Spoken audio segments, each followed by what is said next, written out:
जय श्री कृष्ण। राधे राधे दोस्तों, स्वागत है आपका अपने चैनल पर। आज हम लेकर आए हैं कार्तिक मास के 23वें अध्याय की कथा। तो प्रेम से बोलो विष्णु भगवान की जय हो। नारद जी ने राजा पृथु से कहा, हे राजन, इसी कारण के उद्यापन में तुलसी की जड़ में भगवान विष्णु की पूजा की जाती है। तुलसी का मूल प्रदेश भगवान विष्णु को प्रसन्न करने वाला है। हे राजन, तुलसी का पौधा जिस घर में वर्तमान है वह घर तीर्थ स्वरूप है और उस घर में यम के दूत कभी नहीं आते। सब पापों का नाश करने वाला, अभिष्ट फल को देने वाला है। जो मनुष्य तुलसी का पौधा लगाता है वह यमराज को नहीं देखता। भगवती नर्मदा का दर्शन, गंगा स्नान व तुलसी के पौधे का संसर्ग, यह तीनों पुण्यप्रद हैं। तुलसी का पौधा लगाने से, सींचने से, दर्शन से, तुलसी को छूने से कामिक, वाचिक, मानसिक आदि संपूर्ण पाप नष्ट हो जाते हैं। जो प्राणी तुलसी के दल से भगवान शंकर का पूजन करते हैं वह पुण्य गर्भ में नहीं जाते। निसंदेह वे जीवन मुक्त हो जाते हैं। तुलसी के दल में पुष्कर आदि समस्त तीर्थ, गंगा आदि संपूर्ण नदियाँ और विष्णु प्रभृति सब देवता निवास करते हैं। तुलसी के साथ यानी तुलसी के पास जो अपना प्राण विसर्जन करता है वह चाहे कितना बड़ा पापी क्यों न हो, उसको यमराज नहीं देख सकते। हे राजन, जो लोग तुलसी के काष्ठ का चंदन लगाते हैं वह सहज ही मोक्ष को प्राप्त हो जाते हैं। उनके द्वारा किए गए पाप भी उनके शरीर को स्पर्श नहीं कर पाते। हे राजन, जहाँ तुलसी के वन की छाया हो वहाँ पर पितरों के निमित्त दिया हुआ दान सर्वदा के लिए अक्षय होता है। हे राजन, आंवले के वृक्ष की छाया में जो प्राणी पिंडदान करते हैं उनके पितर यदि नरक की यातना भी भोग रहे हों तो भी मुक्त हो जाते हैं। सिर, हाथ, मुंह और देह में जो आंवले को धारण करता है उनका विष्णु रूप जानना चाहिए। आंवले के फल और तुलसी के दलों को पानी में मिलाकर जो प्राणी स्नान करते हैं उनको गंगा स्नान का फल मिलता है। जो मनुष्य आंवले के पत्तों और फलों से देवताओं का पूजन करते हैं उनको स्वर्णमणि और मोतियों द्वारा पूजन का फल प्राप्त होता है। कार्तिक मास में सब तीर्थ, ऋषि, देवता और सब यज्ञ जब सूर्य तलवा राशि में होता है आंवले के वृक्ष में वास करते हैं। जो मनुष्य द्वादशी तिथि को तुलसी का दल और कार्तिक में आंवले का पत्ता तोड़ता है वह रोरक नरम में पड़ता है। जो कार्तिक में आंवले की छाया में बैठकर भोजन करता है उसके अंत संसर्ग में सब दोष नष्ट हो जाते हैं। कार्तिक मास में जो आंवले की जड़ में भगवान विष्णु का पूजन करता है उसको श्री विष्णु क्षेत्रों के पूजन का फल प्राप्त होता है। आंवले तथा तुलसी की महत्ता का वर्णन करने में श्री ब्रह्मा जी भी असमर्थ हैं। इसलिए धात्री और तुलसी की जन्म कथा सुनने से मनुष्य अपने वंश सहित मुक्ति प्राप्त करता है। तो प्रेम से बोलो विष्णु भगवान की जय हो। 23वां अध्याय संपूर्ण हुआ। अब हम सुनाएंगे तुलसी जी की कथा। एक ब्राह्मण था, वह बहुत ही गरीब था। उसके एक बेटी थी, उसका नाम तुलसी था।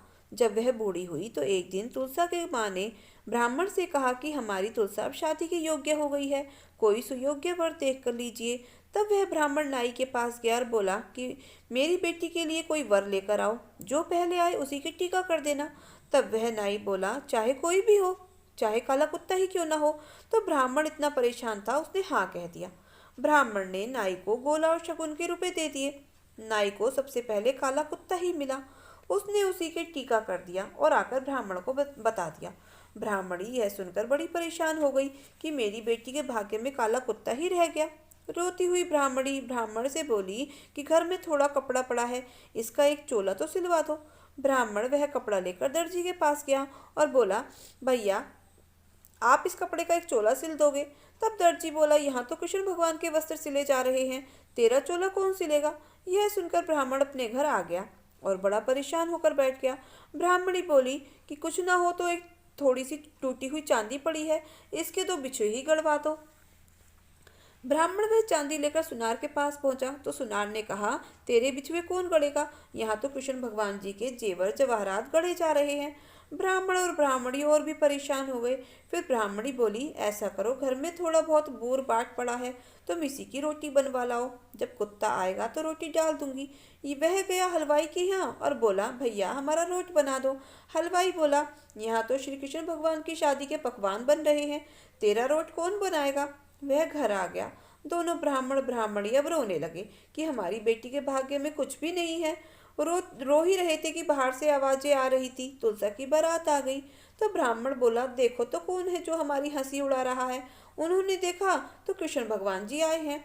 भगवान जी ने पहला शंख बजाया तो सारे घर में पकवान हो गए, दूसरा शंख बजाया तो वस्त्र भर गए, तीसरा शंख बजाया तो हीरे जवाहरात भर गए। तब भगवान जी ने कहा कि मैं तुलसा जी से विवाह करने आया हूँ। ब्राह्मण ब्राह्मणी तो बहुत ही खुश हुए और बेटी तुलसा का विवाह भगवान के साथ कर दिया। हे भगवान जी, जैसे ब्राह्मण की बेटी की शादी हुई वैसे सबकी बेटियों की शादी करना। कहते सुनते हुंकारा भरते का। प्रेम से बोलो विष्णु भगवान की जय हो। तुलसी माता की जय हो। भगवान श्री राम, लक्ष्मण और सीता जी पिता दशरथ जी की आज्ञा पालन करने के लिए वनवास चले। रास्ते में सारे तीर्थ गंगा, यमुना, गोमती वगैरह में तर्पण किया। वन में फल फूल कंदमूल खाकर जीवन यापन करते रहे। कार्तिक माह एकम की राम जी की आज्ञा से लक्ष्मण जी कंदमूल तोड़कर लाए और सीता जी के आगे रख दिए। सीता जी ने उनकी 4 पत्तलें बनाई। लक्ष्मण जी पूछने लगे, माता जी आपने 4 पत्तल किस लिए बनाई हैं? तब माता जी बोली, 1 पत्तल राम जी की, 1 पत्तल लक्ष्मण जी की, 1 पत्तल गौ माता की और 1 पत्तल सीता जी की। राम और लक्ष्मण जी ने अपनी अपनी पत्तलें उठा ली और माता की 1 पत्तल सीता जी की। राम जी ने और लक्ष्मण जी ने अपनी अपनी पत्तलें उठाई और एक गौ माता के आगे भी रख दी। सीता जी ने अपनी पत्तल नहीं उठाई और ना ही गौ माता ने। राम जी ने सीता जी से पूछा कि आपने फलीहार क्यों नहीं किया? तब सीता जी ने कहा, मेरी तो राम कथा कहने का नियम है, राम कथा कहने से पहले मैं फलीहार नहीं करूंगी। तब राम जी ने कहा कि राम कथा मुझे सुना दो। सीता जी बोली, आप तो हमारे पति देव हो, आपको राम कथा कैसे सुनाऊं? लक्ष्मण जी बोले, माता जी राम कथा तब आप मुझे सुनाओ। सीता जी बोली, आप तो शादीशुदा देवर हो, औरतों की बातें औरतें ही जाने। तब लक्ष्मण जी विचारने लगे कि वन में औरतें कहाँ आएंगी, कहाँ मिलेंगी। तब लक्ष्मण जी ने धरती पर माया नगरी बसा दी। उस नगरी में सभी चीजें सोने की थी। उस नगरी का नाम सोने की नगरी रख दिया। इस सोने की नगरी में आदमी और औरतें दोनों को काफी गर्व था।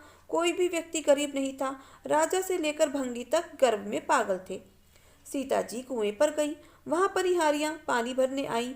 उनका मटका, झालर और इड़नी तीनों सोने की थी। सीता जी कुएं पर बैठी औरतों से राम राम बोली, पर किसी भी औरत ने राम राम का जवाब नहीं दिया, क्योंकि वे तो सभी गर्भ में डूबी हुई थी। थोड़ी देर में एक डाबरी आई और सीता जी ने उसे भी राम राम किया और बोली, आप हमारी राम कथा सुन लो। वह गुजरी बोली, आपकी राम कथा मैं नहीं सुनती, मैं तो अपने घर को चली। सीता जी को गुस्सा आ गया। पूरी सोने की नगरी पीतल की हो गई। माँ ने पूछा, पूरा जेवर, मटका, इटनी सब खोटा कहाँ कर लाई? तो वह बोली, मुझे क्या पता, मैं तो नहीं जानती, मैं तो जो पहन के गई थी वही लेकर आई हूँ। पर कुएं पर एक सुंदर सी तपस्विनी बैठी हुई है, उसने कहा कि मेरी राम कथा सुनो, पर मैंने सुनी नहीं, मैंने मना कर दिया। जिससे उसने कुछ टोटका किया हो तो मुझे नहीं मालूम।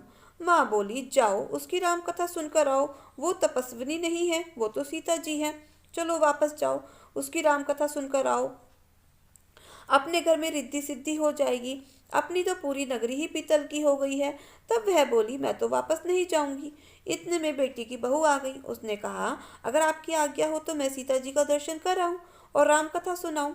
सासू जी बोली, जा बेटी, सीता जी की राम कथा सुना, गहना कपड़ा सब पीतल का ही पहन जा।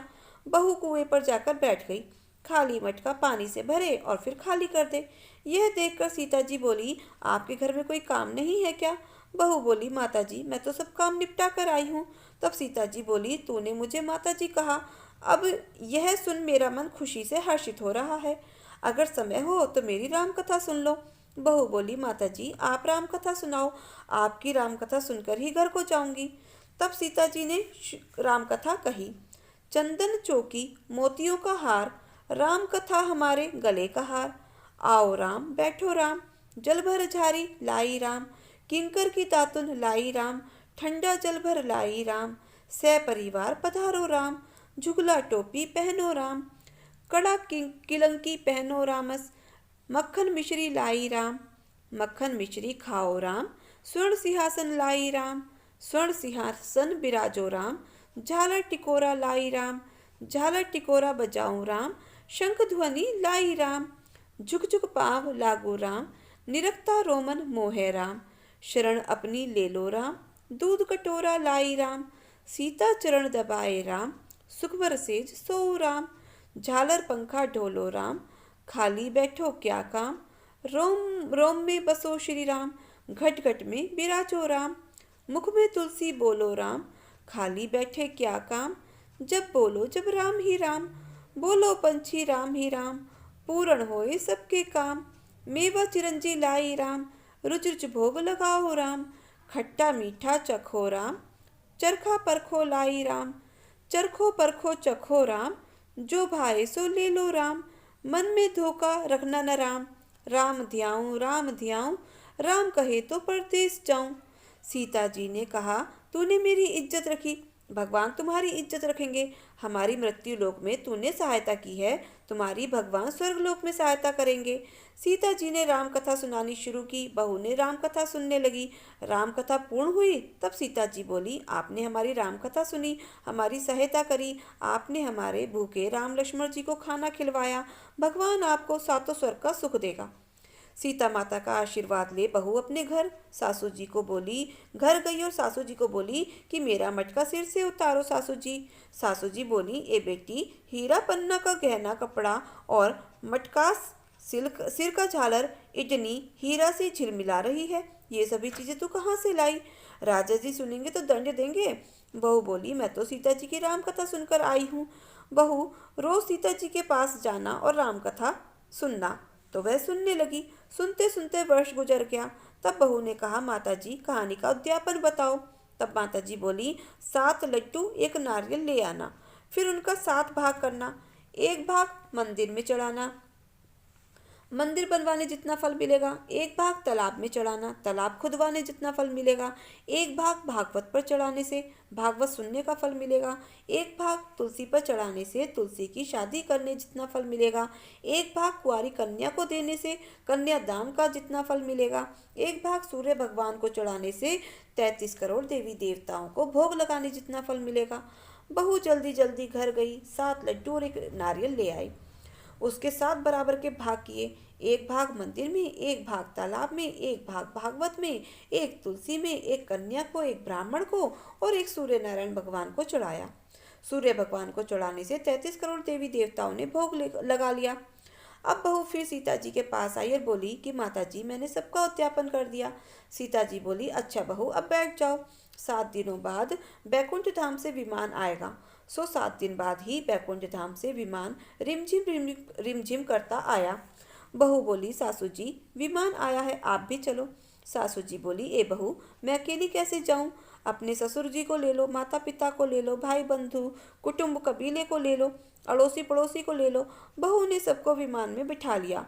विमान फिर भी खाली रहा। इतने में ननद आई और बोली, भाभी जी मुझे भी ले लो, विमान में बिठा लो। माता जी ने देखा विमान में तो जगह ही नहीं है। बहू सीता जी से बोली, माता जी हमारी ननद रानी को भी बैठाओ। तब सीता जी बोली, आपकी ननद तो बहुत घमंडी है, घमंड से भरी हुई है, हमारा विमान कच्चे धागे से बना हुआ है, यह टूट जाएगा। ननद बोली, भाभी जी मैं यहाँ अकेली रहूंगी तो सांप बिच्छू खा जाएंगे। भाभी जी बोली, आपकी करनी आप ही भोगो, हम अपनी करनी के साथ सीता माता के साथ जा रहे हैं। लोग इकट्ठे हो गए और पूछने लगे, बहू आपने ऐसा कौन सा धर्म का कार्य किया है जो सीता जी के साथ विमान में बैकुंठ धाम को जा रही हो। आपने रामायण का पाठ किया है या गीता जी का पाठ किया है या कोई अखंड पुण्य किया है जिससे कि स्वर्ग से विमान लेने आया है। बहू बोली, मैंने तो केवल सीता माता जी से राम कथा सुनी, उसका उद्यापन किया। तब नगरी के लोग कहने लगे, बहू हमें भी राम कथा सुनाओ। बहू ने सबको राम कथा सुनाई। कथा संपूर्ण होते ही पूरी नगरी सोने की हो गई। बहू बोली, जो कोई राम कथा की 108 पुस्तकें बांटेगा उसको भी उतना ही फल मिलेगा जितना बहू को मिला।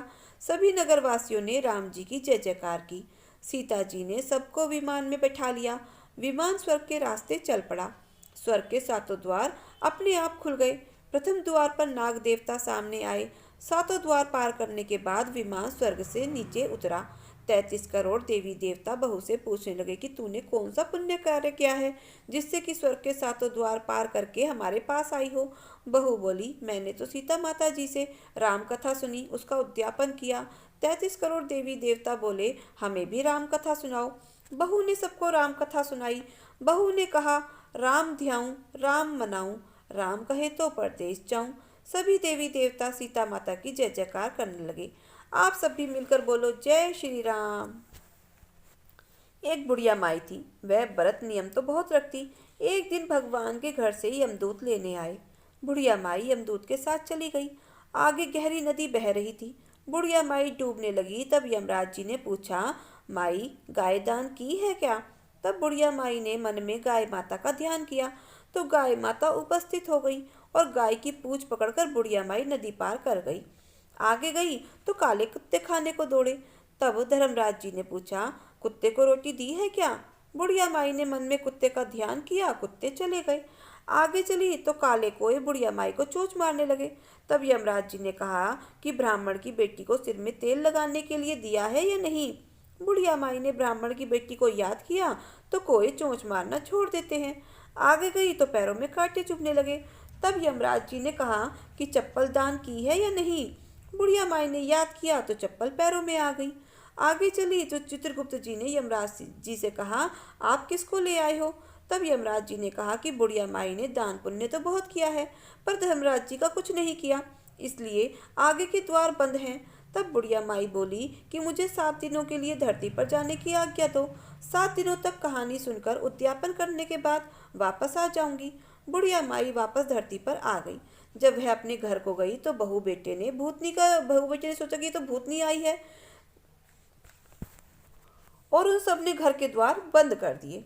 तब बेटे और बहू से कहा कि मैं भूतनी नहीं हूँ, मैं तो नियमानुसार प्रत्येक दिन धर्मराज जी की कहानी सुनकर उद्यापन करके वापस परलोक चली जाऊंगी।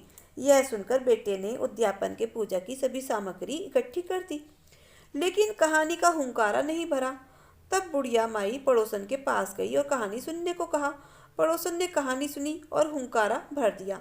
बुढ़िया माई ने 7 दिनों के पश्चात कहानी सुनकर उद्यापन कर दिया और उसी सामान का दान कर दिया। तब धर्मराज जी ने बुढ़िया माई के लिए धरती पर विमान भेजा। विमान देखकर सभी गांववासी स्वर्ग जाने को तैयार हो उठे।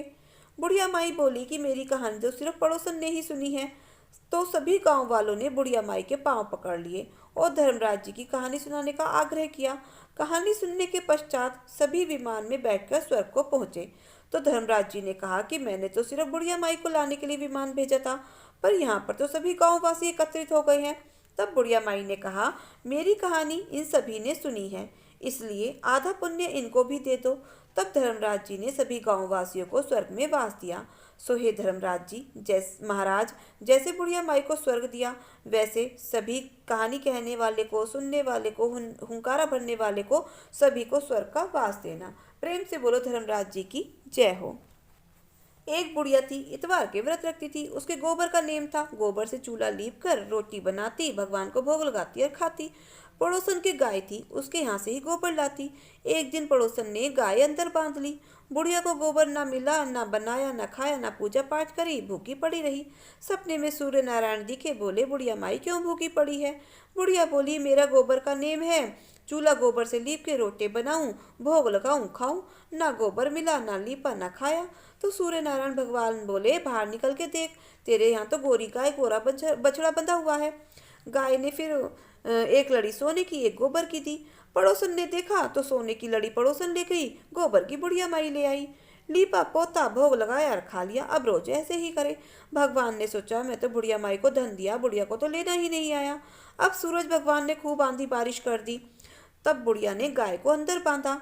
तब बुढ़िया को पता चला कि ये तो एक सोने की लड़ी आगे है और एक गोबर की। तो बुढ़िया माई अब गोबर से अपना चूल्हा लीपती।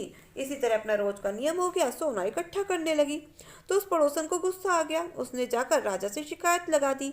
तो राजा ने वो गाय राजमहल में मंगवा ली कि गाय सोना हगेगी तो गलीचे भिजवा दिए। पर उस गाय ने तो गोबर ही गोबर करके सारा राजमहल भर दिया, बदबू ही बदबू हो गई।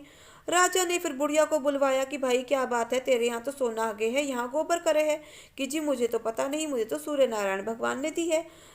करते करते उसने सारी बात राजा को बता दी। तब राजा ने बुढ़िया माई को गाय भी वापस करी, धन धान्य भी दिया और पड़ोसन को दंड दिया। तो हे सूरज भगवान, जैसे आपने उस बुढ़िया माई की लाज रखी, उस बुढ़िया माई को दिया, सब किसी को देना। कहते सुनते हुंकारा भरते का। जय हो सूर्य नारायण भगवान की जय। अब हम आपको सुनाएंगे दीपक की और लोटे की। तो सबसे पहले दीपक की। काहे का दीपक काहे की बाती, क्या फल पालिया कार्तिक नहाती। सोने का दीपक सोने की बाती, राधिका पालिया कार्तिक नहाती। काहे का दीपक काहे की बाती, क्या फल पा लिया कातक नाती। चांदी का दीपक चांदी की बाती, रुक्मण पा लिया कातक नाती। काहे का दीपक काहे की बाती, क्या फल पा लिया कातक नाती। तांबे का दीपक तांबे की बाती, उपजा पा लिया कातक नाती। काहे का दीपक काहे की बाती, क्या फल पा लिया कातक नाती। माटी का दीपक रुए की बाती, मैं फल पा लिया कातक नाती। बोलो दीपक महाराज की जय। लोटे से तीका तक नहाए, नहाए धोए सरगों में आए। राजा से तीका तक नहाए, नहाए धोए सरगों में आई। बेटों से तीका तक नहाई, पैर पूजे सरगों में आई। बहुओं से तीका तक नहाई, पैर पूजे सरगों में आई। पोतों से तीका तक नहाई, चवड़ झूले सरगों में आई। धोतों से तीका तक नहाई, चवड़ झूले सरगों में आई। धियों से तीका तक नहाई, दान करे सरगों में आई।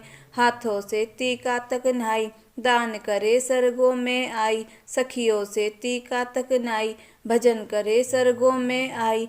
पैरों से तीका तक नहाई, तीरथ करे सरगों में आई। दीवे ले तू आला बाला, तेरे कारण हो निष्ठाला। जो मैं बालू ऐसा दिवला, दिवला बालू 30 दिन। लीपू घर का चौतरा, लंबी भुजा पसार। मांगे देंगे मोती देंगे, देंगे कृष्ण मुरार। जय हो लोटे महाराज की जय। तो दोस्तों आपको हमारी कथा कहानियाँ कैसी लगी? अगर अच्छी लगी हो तो प्लीज़ प्लीज़ वीडियो को लाइक शेयर और सब्सक्राइब अवश्य करें। अपना प्यार और सहयोग दें। मिलते हैं फिर नई कथा कहानियों के साथ। धन्यवाद।